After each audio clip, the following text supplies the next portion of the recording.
Ating lahat, happy midweek po. Yan. Habang tayo ay naghihintay sa mga kasamahan natin, tayo po muna ay magalak na mag-aawitan. Ating Leaning on the Everlasting Arms sa may bilang 295.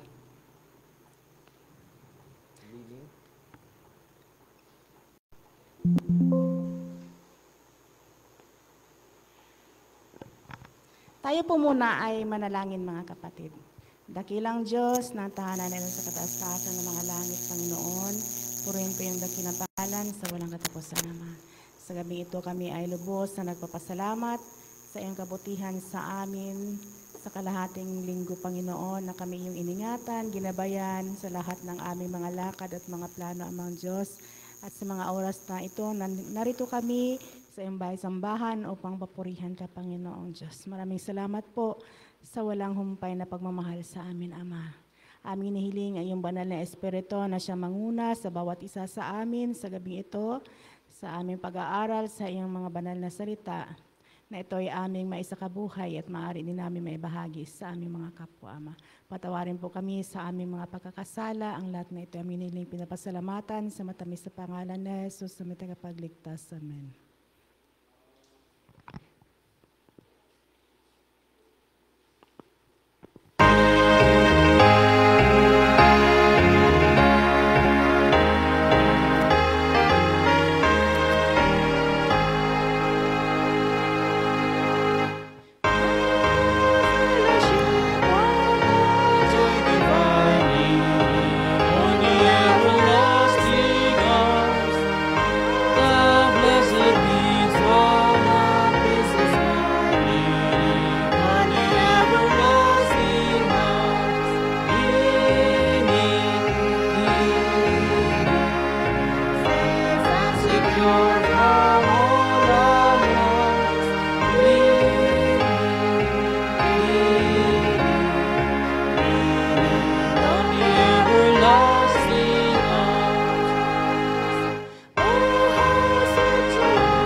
Ating sunod na awitin ang Onward Christian Soldiers.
Onward, Christian soldiers, marching as you are. The cross of Jesus going on before. More than the people join our happy throng.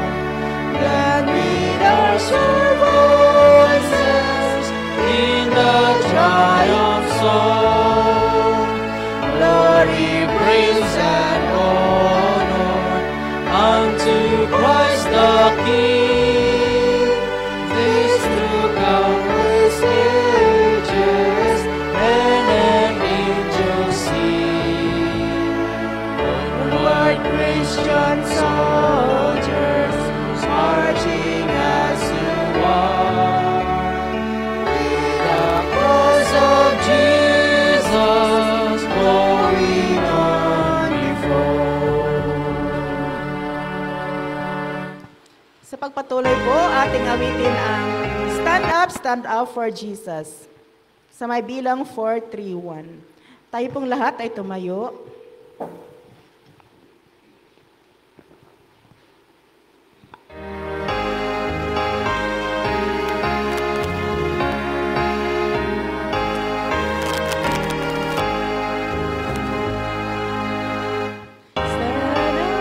Stand up for Jesus, ye soldiers of the cross, left by his royal banner, it must not suffer loss.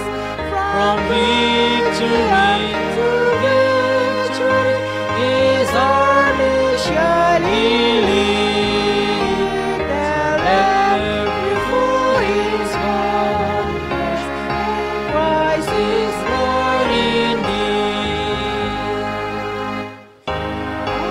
Stand up for Jesus, the trumpet call obey. For to the mighty conflict in this his glorious day. In that our souls now serving against unnumbered foes, let God resource with victor and strength to strength oppose.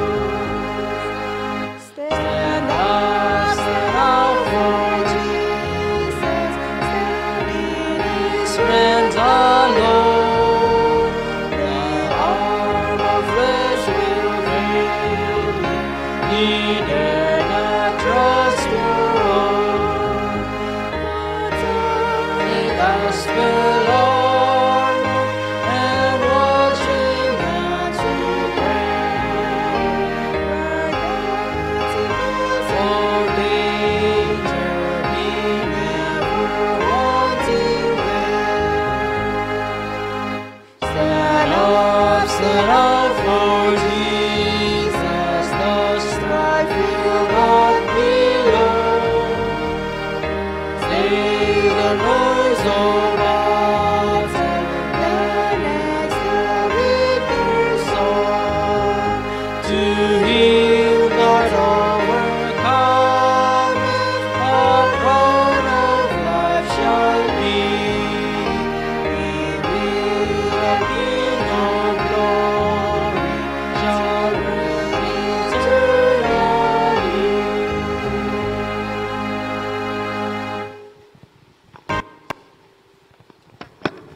Tayo po yung maniklod para po sa ating panalangin.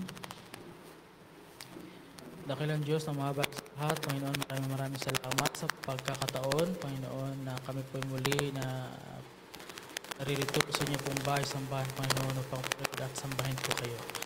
Maraming salamat po sa inyong pong pag-iingat sa amin, Panginoon, sa buong araw. Panginoon, ang bawat isa po sa amin dito ay inyo po nawang masbasa na pagpalain at inyo ng alaman para sa amin pong maririnig sa gabing ito, Panginoon. At pangunahan niyo po ang bawat isa sa amin at huwag niyo po kami pabayaan, Panginoon. Patawarin niyo naman kami, gusto na kami po tagasal sa pangalan sa Teodoro. Amen.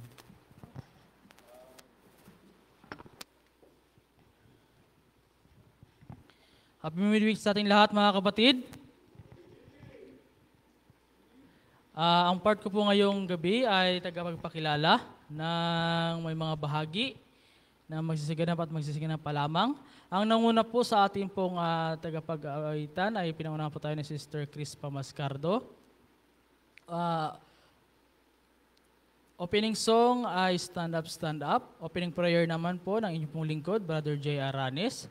At mayroon po tayong dalawang mensahe na ating po mapapakinggan sa gabing ito. Ang una po ay mensahe ng awit na ipapagalob sa atin ng mga kabataan ng Rampano Church.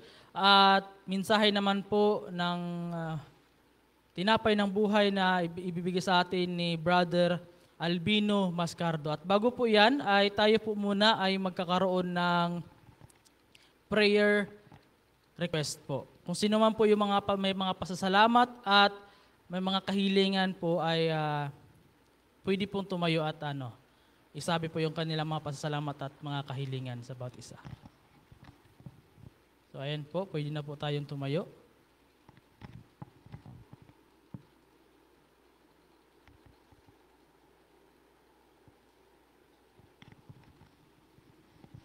So ako po muna, ako po nagpapasalamat sa buong sanlinggo o kalahating linggo na pagpapatnubay sa amin ng Panginoon sa hirap man o sa ginhawa. Ayan. At nandyan patuloy pa rin ang Panginoon na nagpapala sa bawat isa sa amin pong buong pamilya. At gayon din po, nagpasalamat din po ako sa pag-iingat ng Panginoon sa aking pong trabaho at gayon din po kay Papa sa kanyang pamamasada. Gayon din po, dadalangin ko rin po na sa biyahe nila Calix bukas, so maaga po sila aalis, galing pong Hulo, papunta rito sa Puerto, ay nawa ay patnubayan po sila at ilayo sila sa anumang disgrasya. Yun lang po.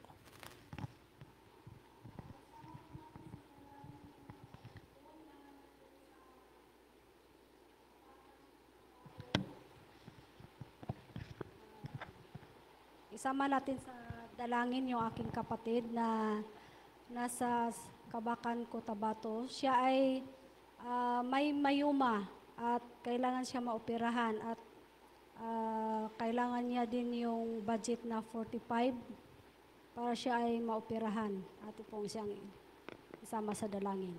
Si Fee Igiab.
Amen.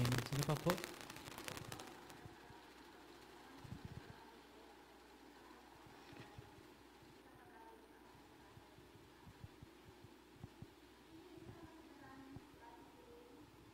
Sino po?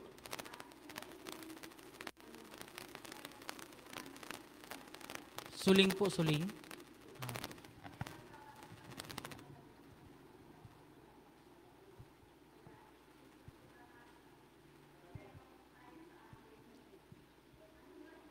Nagkasakit po ba siya, Ninang? Nagkasakit po siya? Ah.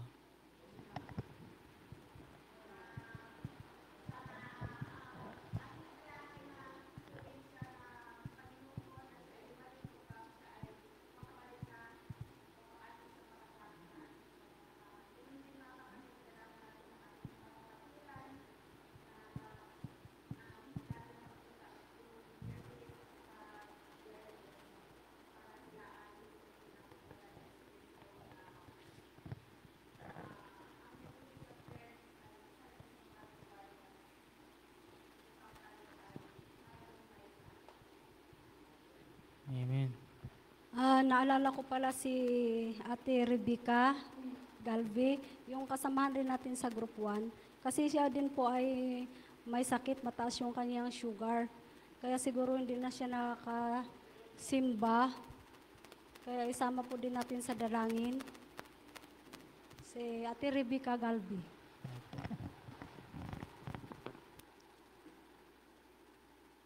Wala na po. So, akin pong babanggitin ang mga kahilingan sa gabing ito na isama po natin sa ating pong mga dalangin. So, yung una po, ang kahilingan po ni Sister Bing na ang kanyang kapatid, si Tita Fe, ay merong mayuma na karamdaman. So, naoperahan po siya. So, idalangin po natin yun mga kapatid na nawa ay operahan pa lang pala. So, sa nawa ay himukin siya ng kamay ng Panginoon na maging successful po yung kanyang magiging operation. So, ayun po. At idalangin na din natin na sa paghimok ng Panginoon ay talagang lubos talagang makilala ang Panginoon sa kabutihan na mangyayari sa buhay ni Tita Fe. So, ayun po. At ang kahilingan naman po ni Ninang Crispa ay si Auntie Suling sa kanya pong karamdaman. Nawa himukin din siya ng Panginoon para makasama na natin sa ating pong pagsamba sa Miyerkules ng gabi at Biyernes at Sabado. So, gayon din po si Auntie Rebecca na may karamdaman din na hindi na po nakakapagsimba sa bawat Sabado. So yun dalangin natin yung mga karamdaman. At gayon din po ang ating pong dalangin rin po natin, sama rin po natin sa dalangin yung ating pong mga kapatiran na hindi ilang araw ng Sabado sila makakapagsimba, kundi makakapiling po natin sila sa gabi ng Miyerkules at Biyernes at magsama-sama tayo na magpuri sa Panginoon. So idalangin po natin yun, mga kapatid. At so tayo po ay mag-individual na lang po tayo manalangin kasi ang bawat isa po sa atin ay meron pang kahilingan o pasasalamat sa Panginoon. So mag-individual na lang po tayo manalangin.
So, isunod na po natin. Oh.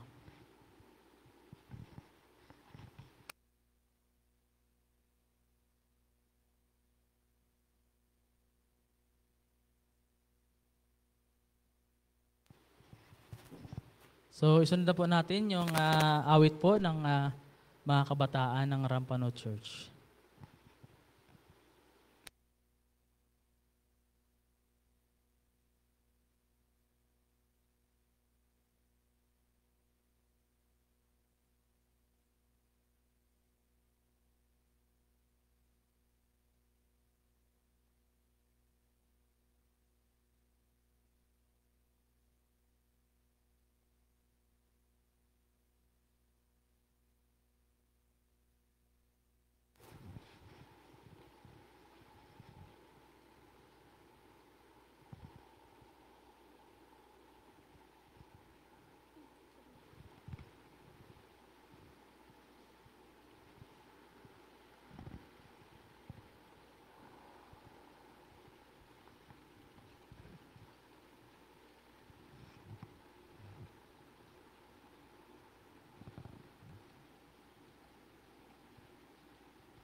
Good evening. Happy night prayer. Wala na mag-midweek ngayon. Happy prayer meeting. Ganun lang yon. Okay. Salamat sa mga awit sa ating mga kabataan. Nagpagising sa mga anak, sa mga ama at ina. Ang salita ng Panginoon ay mabisa.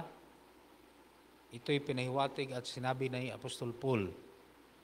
Kaya na-misinterpret ito sa mga anak minsan ituro ang katotohanan sa pamamagitan ng aklat ng Panginoon. Ang ating pag-aralan ngayong gabi mga kapatid, ito'y kinuha ko galing sa Christ Object Lesson na ito'y sinulat ng Diyos through Ellen White. Na ito'y nagpahiwatig sa mga parabol. Maraming mga parabol na sinasabi dito, pero isa lang ang inuudyok ng banal na Espiritu na para ating pag-aralan ngayong gabi. Ito'y kuhan lang, maiksi, para tayo ay hindi masayang ang ating pagsamba ngayong gabi. Sa Matthew 13, versikulo 44, ang title nito ng ating pag-aralan ay Hidden Treasure, ang mga nakatago ng mga kayamanan. Ating basahin mga kapatid sa English. The kingdom of heaven is like into the treasure hiding a field, which is when a man hath found, he hide it, and for joy thereof go it and sell it all that he hath, and buy it that field. Tayo manalangin mga kapatid. Mahal naming Diyos, salamat po sa inyong mga salita. Namin mapag-aralan ngayon ang inyong nakasulat sa pamagitan ng inyong alagad sa propetisa na si Sister Ellen White. Salamat po sa mga parabol na ito ay napaka-importante sa aming buhay na aming maintindihan natin sa kabuhayan. Salamat po. Tanggapin namin ang lahat ng aming hiling sa pangalan ni Jesus. Amen. Maraming mga parabol na sinasabi ng Panginoon, mga kapatid, may mga parabol na ito ay nakatago na parang walang solusyon, walang hubad. Anong tawag yan sa Tagalog? Pero itong parabol na ito ay parang kaangkop din sa aming naranasan. Mga naranasan namin sa mga nag-edad pa lang ako o 13 years old, ako ay sumali na sa treasure. Sumali na.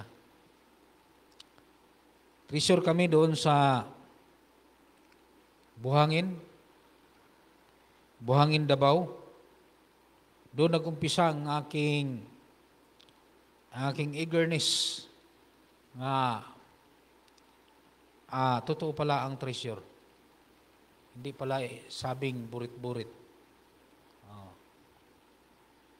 Nag-trace kami doon sa may banda sa malapit sa tahanan ni Kibuloy.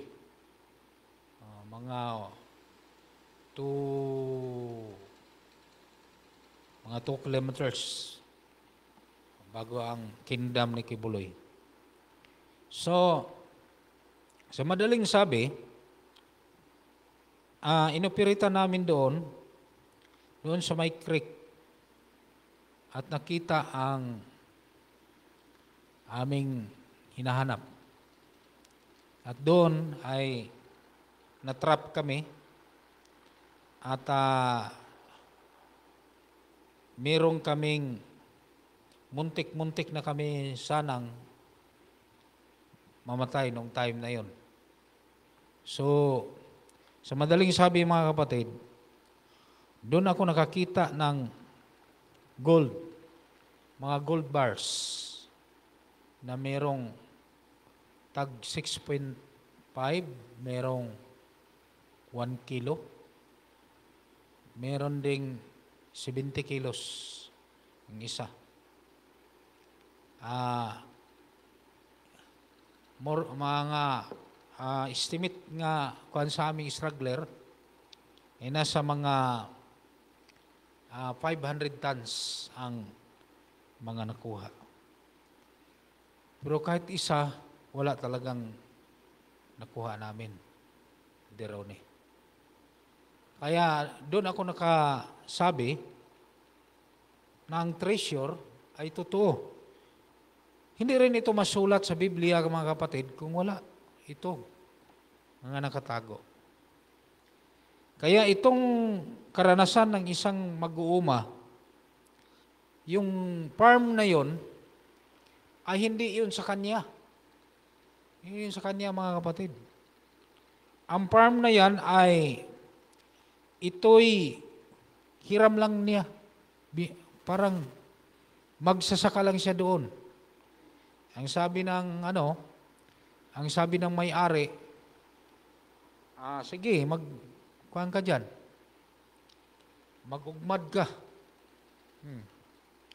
So, nag-araro siya, kapatid.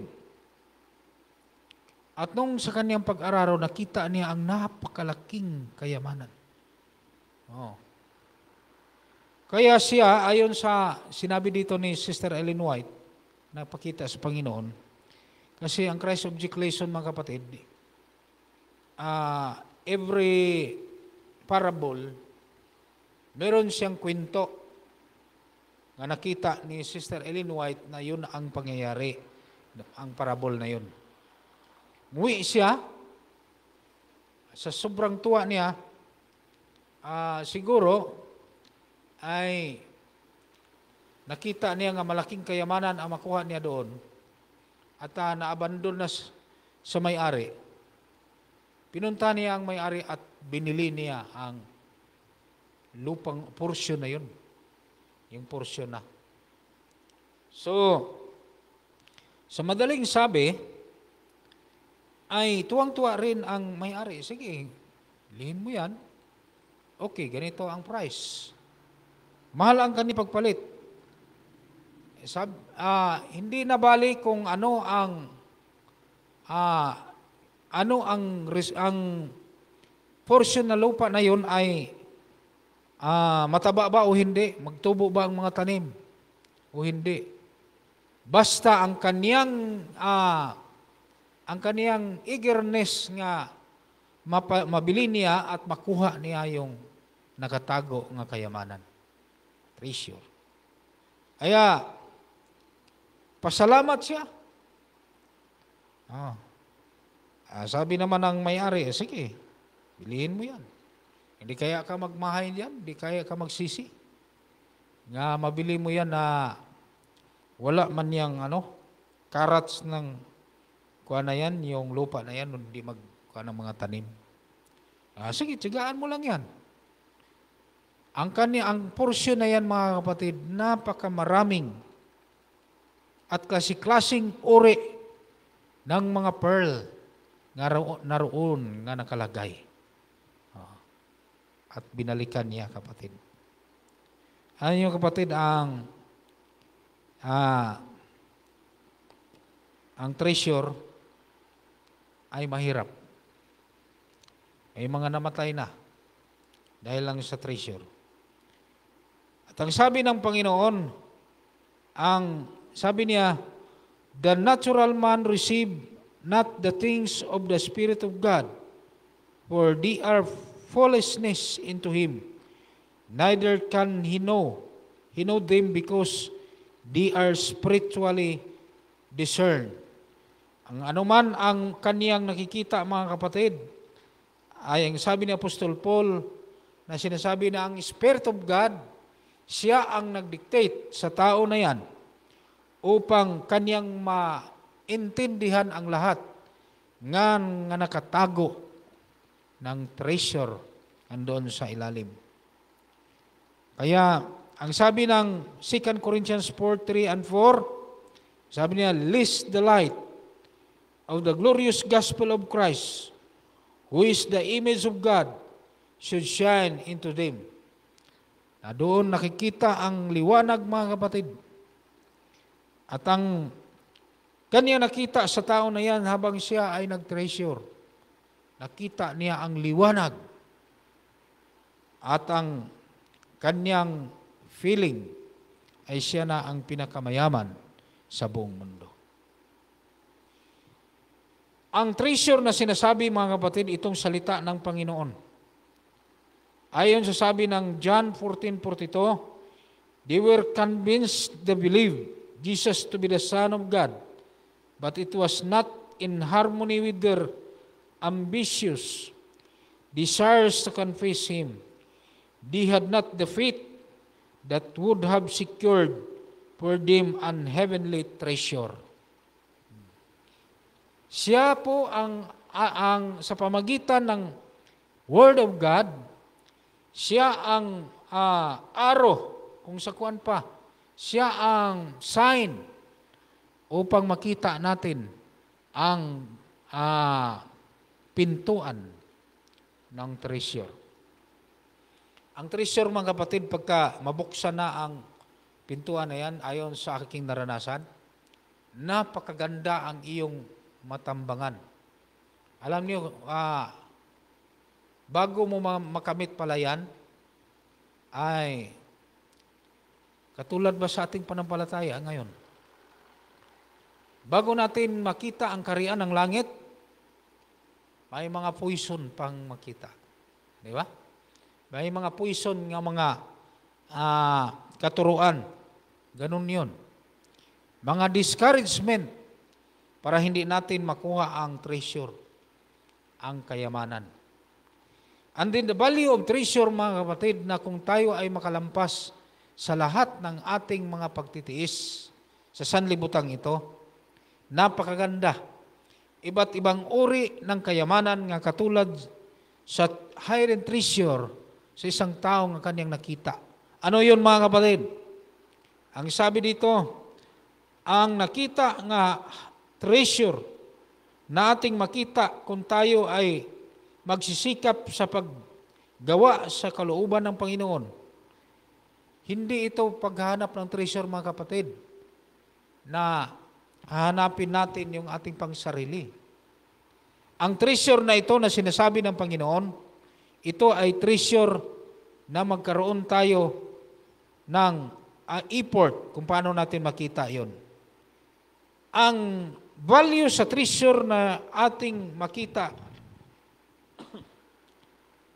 meron pong iba't ibang uri ng uri na bato. Kahapon, anong isang araw? Sunday, pumunta kami sa isang lugar, kita namin ang iba't ibang uri ng mga mayroong ruby stone, may green, blue, napakagandang mga klaseng mga stone. At ito ay nagantay na lang sa magpunta sa buyer nila. At mayroong mga crystal. Ganon din ang sa kaharian ng langit, mga kapatid. Paano natin matanggap yon at makita yon? Yun ang ating gagawin sa pag-participate sa paghukay sa hidden treasure. Anong hukayin natin, kapatid? The Word of God, salita ng Panginoon. Kung makita na natin yung salita at ang mga araw na yan, mga sign, yun ang pinaka-the best na masundan natin. Ang araw, ang sign, hindi na tayo mahirapan, kapatid. Through Jesus Christ lang, kapatid. Yan ang pinaka-the best. Then, ang sulat ng Job 28:14 and 18, ang scripture, ang wisdom, ang kaalaman ng Diyos, na ito'y makikita natin sa salita ng Panginoon na Kanyang ibigay para ating mahanap at makita at makakita tayo ng iba't ibang uri ng mga bato na ating hinuhukay. Ang sabi dito, the Bible is God's great lessons book. His great educator, the foundation of all true science, is the content in the Bible. Every branch of knowledge may be found by searching the Word of God. And above all, it contains the sins of all senses, the sins of salvation. The Bible is the mind of the unreachable riches of Christ. Ang Bible, kung hindi natin makaligtaan sa pagbasa, mga kapatid, ito'y magbibigay ng knowledge, wisdom ng galing sa Panginoon. Then the result of, ang resulta, mga kapatid, kung hindi tayo magbasa sa salita ng Panginoon, napakadelikado. Ayon dito, ang result sa pagtanggi, sa pagbasa, kung ating sundin yung ating sarili, hindi natin sundin yung ating nabasa, yung mga guide, para matagpuan natin ang hidden treasure.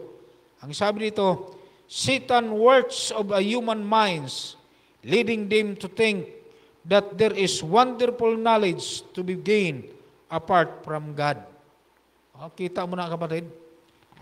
Si Satanas ay kanyang sinisikapan ang ating pag-iisip para tayo ay makatuon sa dito sa lupa. Kaya maraming mga pagsubok sa buhay natin.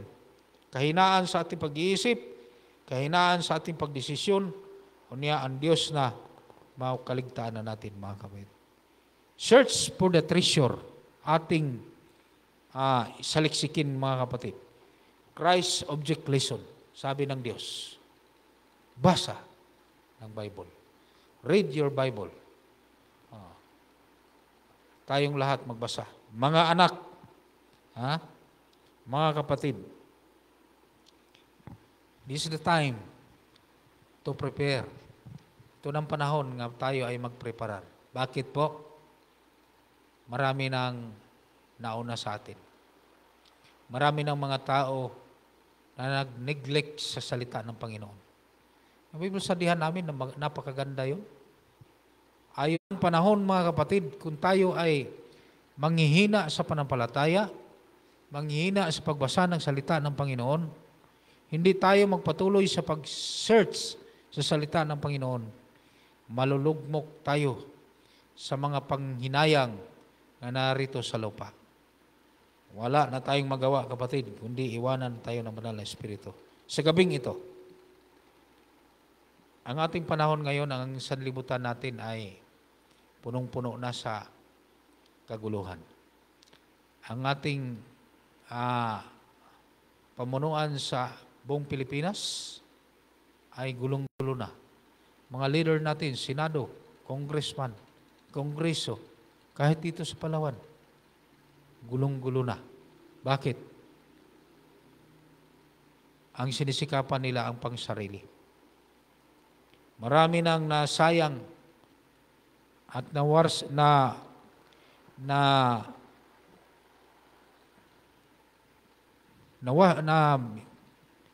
nasayang ng mga pira sa bayan na ito'y ginamit na nilustay lamang.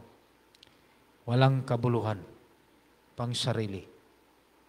At yan ang plano ni Satanas, kapatid. Kita na natin yan. May mga kapatid natin hindi makapunta ng Wednesday, Friday. Wala na. Nanghihina. Ito na ang panahon na kung magpahina-hina tayo, mga kapatid, hindi malampasan tayo sa pagpalakas ng ating panampalataya, ang timbre ng Panginoon, ang sign ng Diyos. Pag nalampasan tayo, kapatid, wala nang gana tayo sa lahat. Kaya, sikapan natin na ma-maintain natin ito, ating i-share sa ating mga kapatid, at manampalataya tayo na may katapatan, hindi pang sarili. Yan ang panahon natin ngayon, kapatid. Sana na ang Diyos ang ating sundin at unahin at tayo ay manalangin palagi, basa palagi sa banal na salita ng Panginoon habang may panahon pa.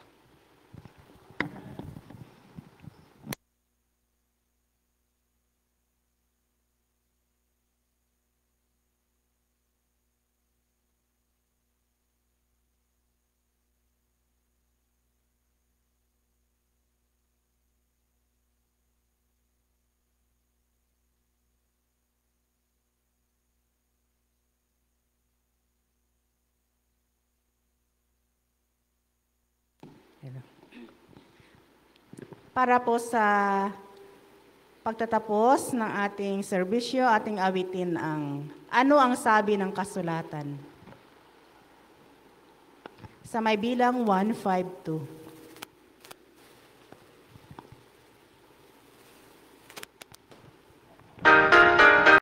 Ang lahat.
Maraming salamat, Panginoong Diyos, sa katotohanan.